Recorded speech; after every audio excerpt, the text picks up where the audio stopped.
Good afternoon, friends. Welcome to my channel, Pediatric Classes.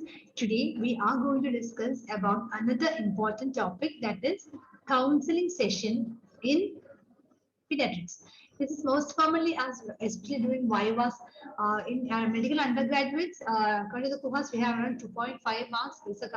For this will be a counseling station out there, 2 marks approximately. So that it is also important for the postgraduates and also for practicing pediatricians how to counsel the child, what are the things to be included in the counseling session. So let me go on to the session directly. So if you have not yet subscribed to my channel, kindly do subscribe to the channel and click the bell icon so that you will get the notifications on time. So let me start sharing my screen.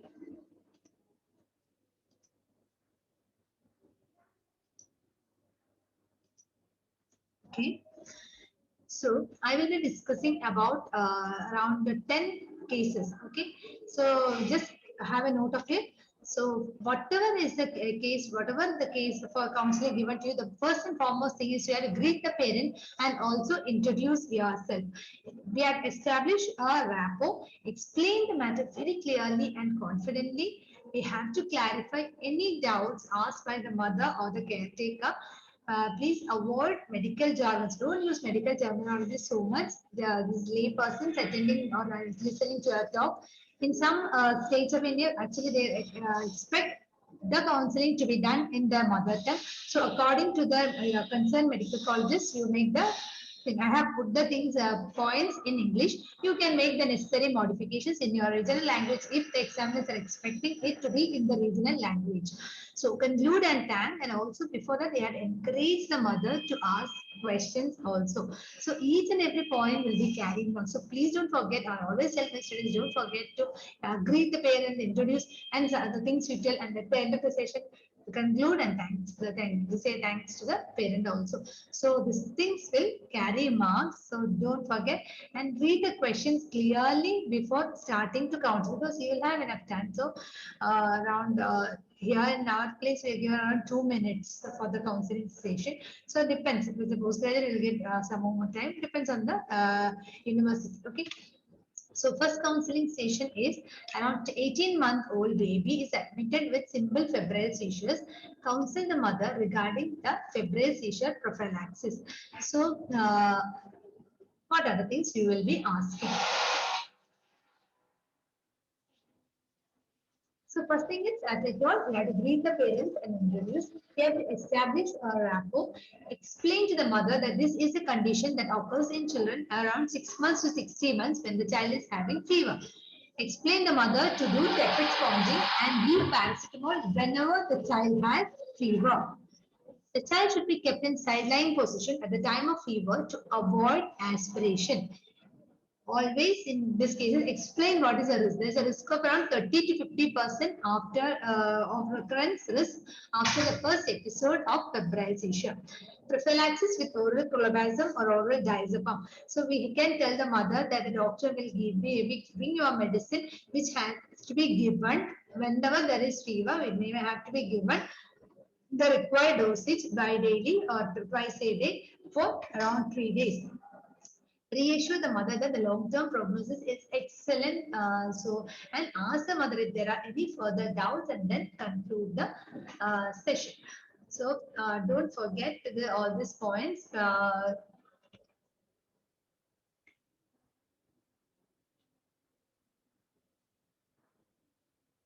Okay, there's a slide which has gone in between. I will explain to you later. Now, counseling session number 2 is how will you counsel this mother regarding the vaccination of a child.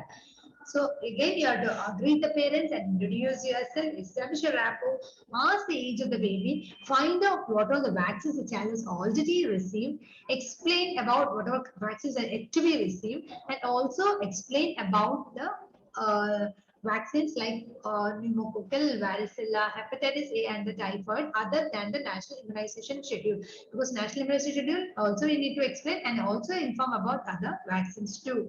Stress the importance of taking the vaccines. What is the why the child needs to take the vaccines? What are the preventive things or what are the good things the child will have if you are taking the vaccine?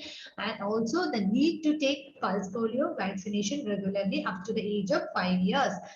Tell about the minor problems like fever or the child may have a pain which after the vaccination you can reduce the pain and the fever by giving paracetamol. We have to also explain to her about the need to get vitamin A prophylaxis every 6 monthly starting from 9 months of age. So once you're explaining all these things, you ask the mother if there are any further doubts she have and conclude the session with a thank you note. Counseling number 3. How will you counsel the mother regarding feeding up to 1 year? This because in all the exams we need to have a neonatal station. This neonatal station can either be in the counseling station or in the OSCE area. So we need to be very clear. The new current who has change is telling around 8 marks from neonatology. I'm not talking about the practical, but about the theory. 8 marks for neonatal chapter. So we have to give enough and more due importance to neonatology. So I request all my viewers to please go and revise, read the neonatology very thoroughly before attending the undergraduate examination. How will you counsel the mother regarding the feeding up to 1 year of age? Again, greet the parent, introduce and establish rapport. This I'm repeating again and again and again in my slides because you should not forget that. Tell the mother to exclusively breastfeed the child till 6 months of age and to start the complementary feeds at 6 months with mini foods like rice and dal, ragi, banana. Even you can explain how you can give the ragi, how exactly we prepare the ragi porridge, etc. Slowly introduce solid items used in the family like idli, dosa, plantains, foods, etc. Please stress her the importance of continuing the breastfeeding till 2 years of age. The animal products are to be used only after 1 year of age. So please explain to her that she cannot use any animal milk before 1 year of her age or any animal products before 1 year of age. She should not be using it. There is no need to use commercially available formulas or baby foods, and family pot feeding should be practiced. Coming to the station number 4, that is counseling the mother regarding a normal newborn care. Many a times when we see that the students are asking only the feeding aspects, please know that here we need to give due importance to the other aspects of newborn care, not only feeding. So again, here, greet the parent, introduce and establish a rapport. Explain about the advantages of breast milk and the need for exclusive breastfeeding up to 6 months of age. We need to stress upon the importance of maintaining the warmth of the baby by using caps, socks, mittens. Then we need to say that the child has to get all the vaccines on time and stress upon the importance of vaccination. Explain the danger signs like poor feeding, poor activity, yellowishness of the body, bluish discoloration, abdominal distension, seizures, and if there is any danger sign found, the mother should be asked, to take a consultation with the doctor. She should take the child and go to the doctor, get a consultation done. Tell her not to do any traditional methods like instilling oil into the nostrils, nose blowing, massaging of the breastplates of the neonate, etc. Tell her to discourage all those traditional methods. Ask her if there are any further doubts and we need to conclude the session. Coming to the counseling session number 5, how can you counsel the mother coming to you with complaints of not enough milk? It's a very commonly asked question. So again, greet the parent, introduce and establish the rapport. You ask the baby, or you ask the mother, what was the birth weight of the baby, how is the current weight, and inquire about the weight gain. You ask the mother how many times the baby is passing urine, how much time this child is sleeping after the feed, and if reassure the mother if the child is having adequate weight gain. Child is sleeping for at least 2 hours after feeds and the child is passing urine around 6 to 8 times a day. Tell the mother to take nutritious food and ask her to take around 3 to 4 liters of water.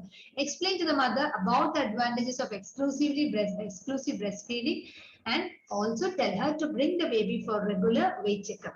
Ask the mother if there are any further doubts and please conclude the session.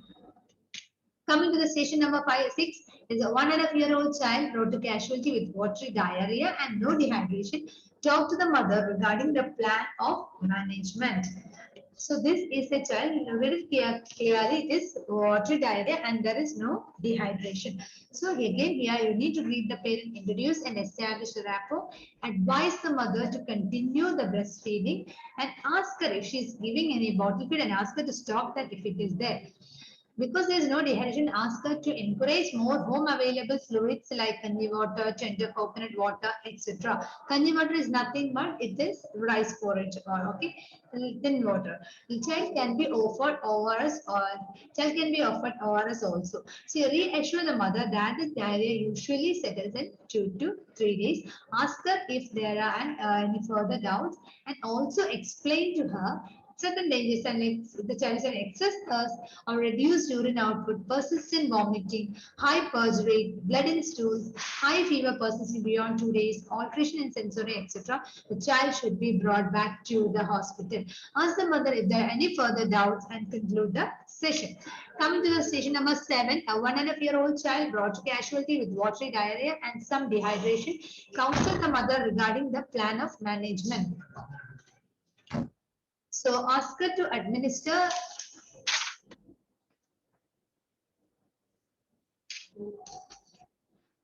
so as I told initially, the initial part, like we need to explain to the parent, sorry for the slide thing.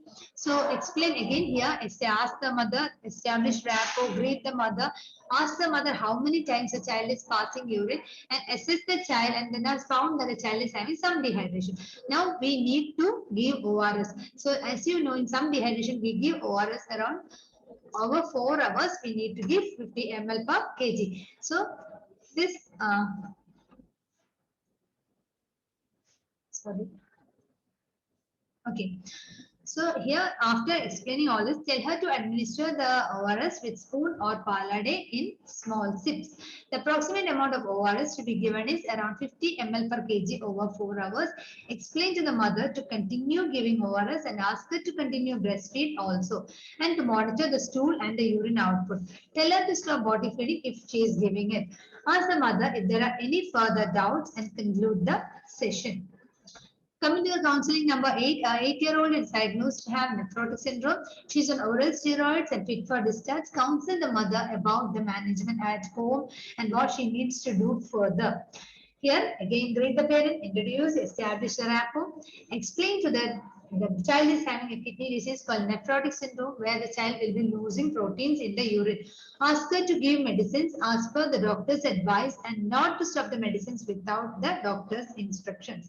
Tell her about the effects of the medicine. Tell her that the edema will be there for some more time and then slowly the edema will decrease. Inform her about some side effects of the medicine also. Why we need to do that is otherwise she will get the information from some other source and she will get unnecessary panicky. So we need to explain to her what is the drug we are giving, how much we should give and the way we should give, and also explain to her about need to check the urine protein daily and record it along with the weight and the blood pressure on a weekly basis. For recording the weight and the blood pressure, she need to take the child to her nearby hospital.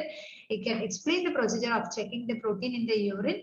We need to explain that the child can lead a very normal school life and not to become panicky, but the danger signs like abdominal pain, fever, recurrence of edema or protein in the urine should be stressed and mother should be asked to bring the child back to the hospital. Ask the mother if there are any further doubts and conclude the session. Coming to the counseling number 9 question, the 8-year-old is diagnosed of asthma. Teacher, how to use an MDR with spacer? Again, with the parent and the child here, both are there. Introduce and establish rapport. Explain to her about the disease and the need to start an MDR with spacer. We should dismantle the MDA and demonstrate where it should be pressed to release the puff and all. Then we will teach the child how to assemble the parts of MDA with spacer. Ask her how we should teach the child how we can use it. So ask the child to exhale or release the breath and burst his or her mouth around the mouthpiece of the spacer. Press one puff of MD. Ask the child to inhale or taking the breath slowly. Hold the breath and count till 5 and then exhale. Repeat further with further puffs are required. Tell the child that need to gargle the mouth and the throat with plain water after using MDA. Here again, we can also tell them how to clean the MDA. You need to clean the mouthpiece of the MDA with water we can clean, and we can also at least weekly we can clean the MDA, the spacer. Tell her not to boil, no, not to boil the or not to put the spacer in a very hot water. Problem does not require oils. Can just use plain water. Explain to her that the medications should not be stopped without doctor's advice, and ask if any further doubts. And tell her also about that if the child is having acute breathlessness or any danger signs, please to please consult the doctor. Coming to the last counseling number 10 and 10. And that 1 month old is brought with karyotype of non-essential Down syndrome. Counsel the mother.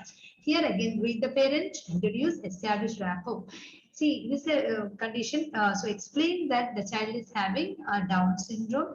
Explain about the chromosomal basis of the disease, and also explain the prognosis and also the developmental outcome. We also need to explain the associated comorbidities. We will tell that child will have increased risk of cardiac problems, visual problems. There is more risk of hypothyroidism. There's more risk of leukemia. So we need to explain to her associated comorbidities also, and stress upon the need for regular monitoring of the child as there is increased risk of leukemia, hypothyroidism, heart defects, visual problems, etc., and the need for investigations on the as per the need. Then explain about the recurrence risk, very important. In the next pregnancy, this is a non-essential risk Down syndrome to around 1%. Explain to her that she should get herself tested in the next pregnancy around 10 to 12 weeks of gestation, so that she can know whether the next offspring is affected or not.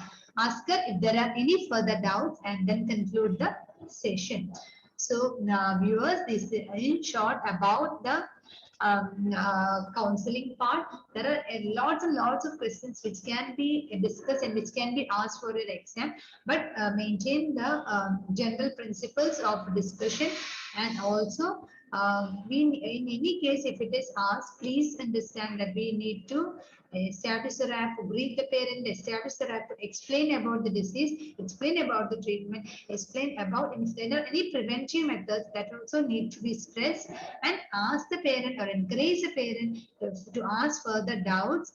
And even like for example, MDA specific, you can ask the child to demonstrate what child has learned.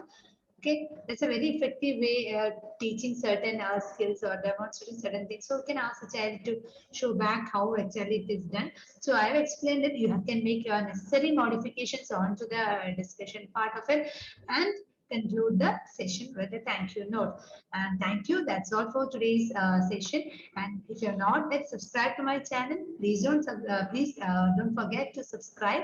And if you're liking this liking the video, don't forget to like and comment too. Thank you and stay safe.